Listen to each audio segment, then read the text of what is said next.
Hello বন্ধুরা, সবাই কেমন আছো? আজকে তোমাদের জন্য নতুন একটি রোমান্টিক গল্প নিয়ে আসলাম। আশা করি গল্পটি তোমাদের কাছে ভালো লাগবে। নতুন নতুন রোমান্টিক গল্প পেতে এখনই মারিয়া ব্লগ চ্যানেলটি সাবস্ক্রাইব করো, তখনই বাকি সবাই চলে আসায় কথার প্রসঙ্গ পাল্টে যায় সবার সাথে। বাবা পরিচয় করিয়ে দিল নিবিড় ভাইয়ের মামামাম বেশ ভালো মানুষ। কিছুক্ষণ গল্প গুজব করে সবাই খাওয়া দাওয়ার পর্ব সেরে নীল একটা জিনিস বেশ খেয়াল করে যে এই প্রহর মাঝে মাঝে আমার দিকে তাকিয়ে তাকিয়ে মুচকি হাসছে। ব্যাপারটা খুব অদ্ভুত লাগলো এই লোকটাকে। আমার খুব সন্দেহ হচ্ছে সবাই মিলে আবার গল্পে বসেছে। এত গল্প কই থেকে আসে কে জানে। আমার তো প্রচণ্ড ঘুম পাচ্ছে, তবুও ভদ্রতার খাতিরে মুখে একফালি হাসি ঝুলিয়ে বসে আছি। তখন নিবিড় ভাইজা বললেন, সামনে তো রেজাল্ট দিবে আফরা, এডমিশন কোথায় দিবি কিছু ভেবেছিস? নিবিড় ভাইয়ার কথায় যেন আকাশ থেকে পড়লাম। জীবনে প্রথম নিবিড় ভাইজা আমার সাথে এত ভালো করে কথা বলেননি। আমি কিছু বলবো তার আগেই ভাইজা বলল, ওর তো ভালো একটা ভার্সিটিতে এডমিশন চায়। আমিও বলেছি ওকে ঢাকা ভার্সিটিতেই পড়তে হবে। আম্মু কিন্তু ফুফু ঢাকা ভার্সিটিতে শুধু পড়ক বললেই তো হয় না, সেজন্য পড়াশোনাও করতে হয়। আর এজন্য আফরার আগে থেকে প্রস্তুতি নেয়া উচিত ছিল। আচ্ছা আফরা, তুই আমার সাথে উপরে চল, তোকে কিছু বই সাজেস্ট করি, এডমিশনে কাজে লাগবে। নিবিড় ভাইয়ার কথায় আমি একটা শুকনো ধোপ গিনলাম। যদি রুমে গিয়ে আমায় গলা টিপে মেরে ফেলে। আমি করুণ মুখ করে ভাইয়ার দিকে তাকালাম, যার অর্থ আমি যাব না। ভাইজা আমার দিকে তাকিয়ে মুচকি হেসে যেতে বলল। রুমে গিয়ে দেখি নিবিড় ভাইজা বিছানায় বসে ফোন টিপছে। আমি চুপচাপ গিয়ে উনার সামনে দাঁড়ালাম। উনি ফোনের দিকেই তাকিয়ে বলল, প্রহরের সাথে তোর কি চলে? উনার সাথে আবার আমার কি চলবে তাহলে? ও বারবার তোর দিকে তাকিয়ে হাসছিল কেন? আমি কি করে জানুক সেটা? বাই দা ওয়ে, আপনি কি জেলাস? ভাইজা আমার এমন কথা শুনে নিবিড় ভাইজা তেলে বেগুনে জ্বলে উঠল। একটা থাপ্পড় মার, ফাজিল মেয়ে। আমি কেন জেলাস হতে যাব? তোর এখন পড়াশোনার বয়স, তা করে তুই এসব আজাইরা চিন্তা করিস। আবার যদি এসব কাণ্ড আমার চোখে পড়ে তাহলে ফুফুকে বলব একদম ধরে বিয়ে দিয়ে দিতে। বলেই উনি চলে গেলেন। যাহ বাবা, আমি করলাম তা কি? যাই হোক, উনি কি আমায় নিয়ে জেলাস নাকি বিরক্ত? সন্ধেবেলা সবাই চলে গেলে রুমে এসে ফোন নিয়ে বসলাম। দেখি নিবিড় ভাইজা কতগুলো বইয়া এর নাম মেসেজ করছে। আমিও ভাইয়াকে ফোন করে বলে দিলাম আসার সময় বইগুলো নিয়ে আসতে। হঠাৎ নিবিড় ভাইয়ার এত পরিবর্তন যেন হজম হচ্ছে না। একটু পর নিবিড় ভাইয়ার আরেকটা মেসেজ, বইগুলো শুধু কিনে ঘরে সাজিয়ে রাখিস না, ধাবিতে চান্স পেতে হলে পড়তেও হবে। গুড। আমিও খুব ভেবে চিনতে একটা রিপ্লে দিলাম। আমি ধাবিতে চান্স পেলে আপনার কষ্ট হবে না? না মানে আপনার তো আবার আমার থেকে এলার্জি আছে কি? মেসেজটা দিয়ে আমি ফোনটা রেখে এশার নামাজটা পড়ে এলাম। এসে ফোন হাতে নিয়ে দেখি নিবিড় ভাইজা আমাকে ব্লক মেরে দিয়েছে। হয়তো আমার কথাটা তার হজম হয়নি। এটা অবশ্য আমার জন্য নতুন কিছু না। বছরে বেশিরভাগ সময় আমি ভাইয়ার ব্লক লিস্টেই থাকি। তার মনে জায়গা করে নিতে না পারলেও তার ব্লকলিস্টে আমার জায়গাটা খুব সহজেই হয়। একটু পরে দেখি ভাইজা এক গাদা বই নিয়ে রুমে ঢুকছে। একটা বইয়ের সাইজ দেখেই আমার পড়ার ইচ্ছে মাটি চাপা সরি বই চাপা পড়ে গেছে। এভাবে কি দেখছিস? আচ্ছা ভাইজা, আমি তো একটা ভার্সিটিতে এডমিশন নিব, তার জন্য কি দেশের অর্ধেক বই পড়া দরকার? এমনভাবে বলছিস যেন আগে কখনো এত বই পড়িস নি। আরে আমি তো এমনি বললাম, তুই সিরিয়াস হচ্ছিস কেন? আচ্ছা বনু, তুই নিচে গিয়ে আম্মুকে খাবার দিতে বল, আমি ফ্রেশ হয়ে আসছি, প্রচুর খিদে পেয়েছে। আচ্ছা যাচ্ছি, তুই আয়। সবাই একসাথে খেতে বসেছি। তখন আব্বু ভাইয়াকে উদ্দেশ্য করে বলল, তা আবির, তোমার তো যথেষ্ট বয়স হয়েছে, নিজের পায়েও দাঁড়িয়েছ, তো বিয়ে শাদী নিয়ে কিছু ভেবেছ না? আব্বু, আমি তো সবে চাকরিটা জয়েন করেছি, আগে নিজের একটা ভালো পজিশন বানাতে চাই, তারপর বিয়ে নিয়ে ভাবব। গুড। আচ্ছা, তোমাদের মনে হয় না আফরা ইদানিং আমাদের সাথে একদম কথা বলে না? ওর মনে হয় এ বাড়িতে থাকতে ভালো লাগে না? ওকে বরং বিয়ে দিয়ে শ্বশুরবাড়ি পাঠিয়ে দিই। মোটেও না। তুমি আর ভাইজা তো সারাদিন বাইরেই থাকো, শুধু এই রাতেই তোমাদের দেখা পাওয়া যায়। আর আম্মুর সাথে কথা বলতে গেলেই তো কাজের বাহানা করে চলে যায়। আমার কথা শেষ হতেই দেখি আম্মু আমার দিকে রাগী চোখে তাকিয়ে আছে, যেন এখনই আমার বারবিকিউ বানিয়ে খেয়ে ফেলবে। এটা কিন্তু একদম ঠিক না। আবিরের মা, হ্যাঁ সেই তো, আমার কাজ তো শুধু বাহানা লাগে তোমার মেয়ের, তাই না? গল্পে পল্লবে খাওয়া দাওয়া শেষ করে রুমে এলাম। মাত্র 10টা বাজে, এখন আমার ঘুম ধরবে না। কি আর করার, আবার ফোন নিয়ে বসলাম। বেলকনির দরজাটা খোলা রেখেছি, হালকা হালকা ঠান্ডা বাতাস আসছে।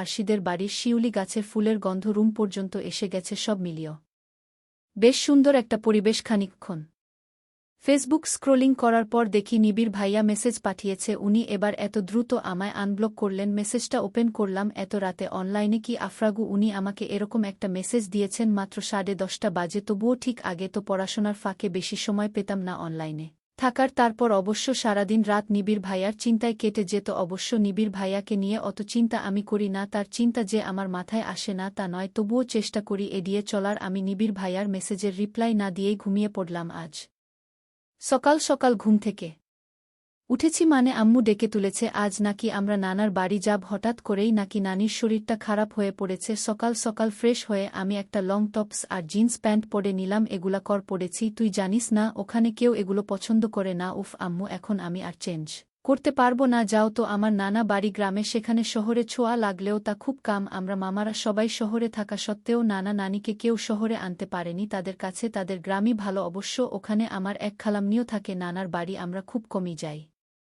আমার এক ভাইয়া নেটের রেজাল্ট দেখার চেষ্টা করছে অনেকজনের পরে অবশেষে লিস্টে আমার নামটা পাওয়া গেল লিস্টে নিজের নামটা দেখা মাত্রই আনন্দে কেঁদে দিলাম এবার হয়তো আমি আম্মুর স্বপ্নটা পূরণ করতে পারব আজ ভার্সিটিতে প্রথম দিন ভাইজা আমায় রেখে গেছে দিনটা বেশ ভালোই কাটল অনেকজনের সাথে বেশ ভালোই পরিচিত হয়েছি ক্লাস শেষে গেটে এর বাইরে যাচ্ছিলাম তখন দেখলাম নিবিড় ভাইয়ার ফ্রেন্ডরা মিলে আড্ডা দিচ্ছে নিবিড় ভাইজা আর কথা আপু যথেষ্ট ক্লোজ হয়ে বসেছিল ওদেরকে দেখেই বোঝা যায় তাদের সম্পর্কটা কি বেশ কিছুদিন হলো ভার্সিটি যাচ্ছি এই কয়দিন নিবিড় ভাইয়া অনেকবার আমার সাথে কথা বলার চেষ্টা করছে কিন্তু আমি প্রতিবারই তাকে ইগনোর করেছি যদি সে আমাকে সত্যি ভালোবাসত তাহলে এখনও কথা আপুর সাথে এতটা ক্লোজ থাকত না খুব চেষ্টা করেছি তাকে ভুলে যাওয়ার কিন্তু পারিনি কারণ সে যে আমার প্রথম প্রেম মাঝে অবশ্য প্রহর অনেকবার তার মনের কথা আমাকে বোঝানোর চেষ্টা করেছে কিন্তু আমি এখন এসবে জড়াতে চাই না এই কয়দিন একদমই মামা বাড়ি যায়নি খালামনিরাও আর যোগাযোগ করেনি তবে আরাফ ভাইয়া আর রাদিফের সাথে প্রায়ই কথা হয় মাঝে মাঝে আসি আর রাহা এসে আমার সাথে থাকে তবুও যে দিন শেষে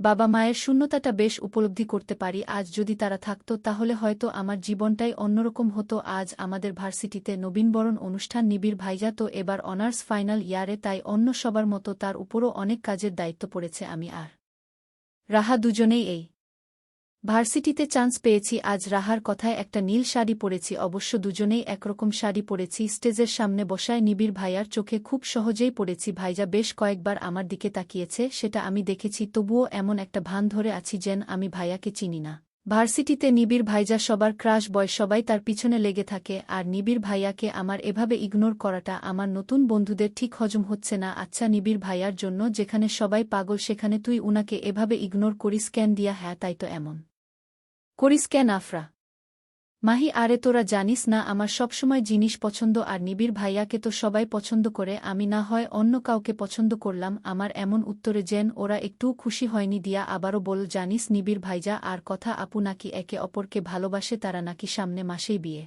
করবে দিয়ার এমন কথা শুনে বুকের বা পাশে একটা চিনচিন ব্যথা অনুভব করলাম ওখানে আর এক মুহূর্ত দাঁড়ালাম না রাহাকে নিয়ে বেরিয়ে পড়লাম বাড়ির জন্য মাঝে কেটে গেছে 7 দিন আজ আরাব ভাইয়ার বিয়ে মেয়ে অবশ্য ভাইয়ারই পছন্দ করা আমাদের দাওয়াত করা হলেও আমরা যাব না ঠিক করেছি আমাদের দাওয়াত দেওয়ার আসল কারণ অবশ্য তারা কতটা যোগ্য মেয়ে পেয়েছে সেটা দেখানো সেদিন আব্বুর না আজও মেনে নিতে পারেনি আঙ্কেল ভাইজা আমাকে নিষেধ করে গেছে যেন এসব নিয়ে একদম না ভাবি তবুও শতভাবনার মাঝে বারবার একজনের কথাই মনে পড়ে কি নিহাঙ্গু আমার কিশোরী বয়সের আবেগ ছোট ছিলাম কিন্তু প্রচণ্ড আবেগী ছিলাম তখন সবটাই আবেগ দিয়ে ভাবতাম সবে মাত্র ক্লাস 10-এ পড়ি আমি তখন নিহানের প্রতি একটা প্রবল আকর্ষণ কাজ করত আমার কিন্তু সেটা শুধুই এক প্রকার মোহ ছিল যা সময়ের সাথে সাথে কেটে যায় কিন্তু নিহান আমার পিছু ছাড়েনি সে আমার পিছনেই পরে থাকতো ভাবত আমি হয়তো রূপের অহংকারে তাকে ইগনোর করছি তাই সে আমার রূপ নষ্ট করারও চেষ্টা করেছিল একদিন বেলা কোচিং শেষে ফেরার পথে নিহান আর ওর বন্ধুরা আমার পথ আটকায় নিহান আমার মুখে এসিড ছুঁড়ে মারে কিন্তু সৌভাগ্যবশত কিছুটা এসিড আমার হাতে আর বাকিটা মাটিতে পড়েছিল চোখের সামনে নিজের ঝলসে যাওয়া চামড়া দেখে এক গগনবিদারী চিৎকার দিয়ে মাটিতে লুটিয়ে পড়েছিলাম জ্ঞান ফিরতেই নিজেকে হাসপাতালে আবিষ্কার করেছিলাম দীর্ঘদিন সাফার করেছিলাম অনেকগুলো সার্জারির প্রয়োজন হয়েছিল বাবারা নিহানের নামে মামলা করেছিল ওকে গ্রেফতারও করা হয়েছিল ওই ঘটনার পর নিজেকে একদম ঘরবন্দি করে নিয়েছিলাম তখন আমরা চট্টগ্রাম থাকতাম তাই এ ব্যাপারে নিবিড় ভাইজা কিছু জানে না পরে অবশ্য আমার জন্যই সবাই ঢাকা শিফট করেছিল অনেকদিন পরে শুনেছিলাম নিহানের জামিন হয়ে গেছে তার কিছুদিন পরেই ও সুইসাইড করেছিল কিন্তু কোনো তা এখনও অজানা আমি এতদিন ভাবতাম হয়তো নিহানই আমার প্রথম প্রেম ছিল কিন্তু পরে বুঝেছি যে ও আমার মুখ ছিল আর নিবিড় ভাইজা ছিল আমার প্রথম প্রেম নিহানকে যে আমি পুরোপুরি ভুলতে পেরেছি তা না আজও সেই রাতের কথা মনে পড়লেই গাশি উড়ে ওঠে আমার কি অসহ্য ছিল সে যন্ত্রণা সেদিনের সবকিছু হয়তো আমি সহ্য করেছিলাম কিন্তু আজ যদি নিবিড় ভাইজা আমায় কোনো কষ্ট দেয় তাহলে সেটা আমি সামলাবো কি করে নিহান সুইসাইড করার আগে আমার জন্য একটা চিঠি লিখে রেখে গেছিল যেটা আমি অনেক পরে পেয়েছিলাম ওখানে ও বলেছিল যে আমার উপর করা অন্যায় নাকি ওকে প্রতি মুহূর্তে কুড়ে কুড়ে খাচ্ছে তাই সে আর সহ্য করতে না পেরে সুইসাইড করেছে। এখনও মাঝে মাঝে নিহানের মৃত্যুর জন্য নিজেকে দায়ী মনে হয়। আজ ভার্সিটি শেষে গেটের বাইরে দাঁড়িয়ে আছি, আজ ভাইয়া নিতে আসবে না, আর আজ একটা রিকশাও পাচ্ছি না, তাই খানিকটা রাস্তা হেঁটেই এগিয়ে গেলাম। ওখানেই দেখলাম কথা আপু আর নিবিড় ভাইয়া একসাথে হাত ধরে হাঁটছে, না চাইতেও চোখ দিয়ে দুফোঁটা পানি গড়িয়ে পড়ল। আমাকে দেখেই নিবিড় ভাইয়া কথা আপুর হাত ছেড়ে আমার দিকে এগিয়ে এসে বলল, আমাকে যখন কথার সাথে দেখে এতটাই খারাপ লাগছে তাহলে সেদিন না করে দিলি কেন? নাকি তুই কখনো আমায় ভালোই বাসিসনি? আমি কি শুধুই তোর মোহ ছিলাম? না না, আপনি আমার মোহ ছিলেন না, আপনি আমার ভালোবাসা ছিলেন, আমার প্রথম প্রেম ছিলেন, কিন্তু আমি শুধুই আপনার মোহ ছিলাম, ক্ষণিকের মোহ, যা কিছু সময়ের জন্য আমার প্রতি আপনাকে আকৃষ্ট করেছিল, কিন্তু তা তো স্থায়ী ছিল না, কখনো হতো না, বরং আপনাকে বিয়ে করলে নিজেকে পস্তাতে হতো। আমার কথাগুলো শুনেই নিবিড় ভাইজা মাথা নামিয়ে নিলেন। আমার কথাগুলো যে ভুলো না সেটা উনি বুঝেছেন। নিবিড় ভাইয়াকে কিছু বলতে না দিয়ে ওখান থেকে চলে এলাম। খানিকক্ষণ পরেই ঝমঝমিয়ে বৃষ্টি নামে। আমি দ্রুত ব্যাগ থেকে ছাতা বের করে নিলাম। সামনে তাকিয়ে দেখলাম একটি ছেলে ও মেয়ে হাত ধরে বৃষ্টিতে ভিজছে। দেখেই বোঝা যায় যে এরা নতুন নতুন প্রেমে পড়েছে। এরা আকাশের দিকে তাকিয়ে এই বৃষ্টি ফোঁটাকে সাক্ষী করে সৃষ্টিকর্তার কাছে এটাই চাইলাম যেন এদের প্রথম প্রেমটা পূর্ণতা পায়।